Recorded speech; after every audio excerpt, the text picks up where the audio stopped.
से निकाह करने के लिए उसको जो है परमिशन मिल गई, ये परमिशन को हलाला कहते हैं। परमिशन को क्या कहते हैं? और इसमें क्या हर्ज है बताएं? जब ये किसी और आदमी से निकाह कर सकती है तो कोई और आदमी उसका पहला वाला शोहर क्यों नहीं बन सकता? बात समझ में आ रही? जब इसने दूसरे शोहर से निकाह किया और उस दूसरे शोहर ने साल 2 साल के बाद उसको तलाक दे दी, या दूसरा शोहर मर गया, अब ये दोबारा बेवा हो गई, इद्दत गुजारने के बाद इसको कोई ना कोई तो चाहिए ना शोहर, तो कोई ना कोई उसका पहला वाला शोहर क्यों नहीं बन सकता? तो दोबारा वो अपने पहले वाले शोहर से निकाह कर सकती है इस कंडीशन के बाद। तो इसको शरीयत ने हलाला कहा है और इस हलाले में कोई ऐब नहीं, कोई बुराई नहीं। बात समझ में आ रही है? आगे अल्लाह रब्बुल इज्जत ने मुर्जिया दूध पिलाने का मसला बयान फरमाया है। वल वालिदातु युरजिअना औलादहुन्ना हौलैन कामिलैन लिमन अरादा अन युतिम्मा अर्रज़ाअ। बहुत सारे मार्केट के अंदर जो है ना, जब बच्चे पैदा होते हैं तो माओं को मालूम नहीं रहता है कि भाई अपने बच्चों को दूध कितने साल तक पिलाना है। कई घरानों से ऐसे फोन आते हैं, 2.5 साल हो गए फिर भी बच्चे को दूध पिलाया जा रहा है। हौलैन कामिलैन, एक मुद्दत बतलाई है दूध पिलाने की। कितनी मुद्दत है? 2 साल। कितनी मुद्दत है?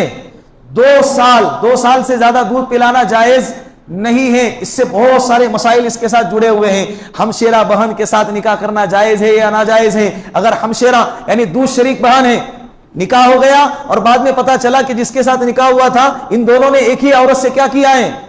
दूध पिया है। तो ये दूध पिया है तो कौन सी मुद्दत में दूध पिया है? ये लड़की ने 2.5 साल की उम्र में दूध पिया है और लड़के ने 2 साल के अंदर दूध पिया है, तो दोनों आपस में दूध शरीक बहन नहीं हुए।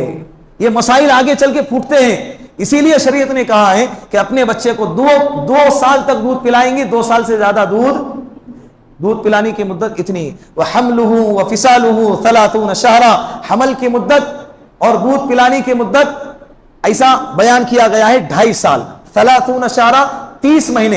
ये 30 महीने कितने होते हैं? 2.5 साल। तो इमाम अबू हनीफा रहमतुल्लाहि अलैह ने दोनों को अलग किया। 6 महीने की कम से कम हमल की मुद्दत कितनी है? 6 महीने। कम से कम हमल की मुद्दत 6 महीने और दूध पिलाने की मुद्दत 2 साल। ये दोनों मिला के 2.5 साल हो गए। तो इमाम अबू हनीफा के नजदीक कम से कम हमल की मुद्दत कितनी है? मिसाल के तौर पर निकाह हो गया और 5वें महीने में बच्चा पैदा हो गया। निकाह हो गया और कितने महीने में? 5वें महीने में अगर बच्चा पैदा हो गया तो यह कहा जाएगा कि बच्चा इसका नहीं है। लेकिन अगर निकाह हो गया और 6ठे महीने में बच्चा पैदा हो गया तो चाहे वो बच्चा कैसा भी हो, यह समझा जाएगा कि बच्चा इसी शोहर का है। इसीलिए कहा कि हमल की कम से कम मुद्दत कितनी होनी चाहिए? 6 महीने की होनी चाहिए। अल्लाह रब्बुल इज्जत इन बातों पर हम सबको अमल करने की तौफीक अता फरमाए। व आखिरु दावाना अनिल हम्दुलिल्लाहि रब्बिल आलमीन।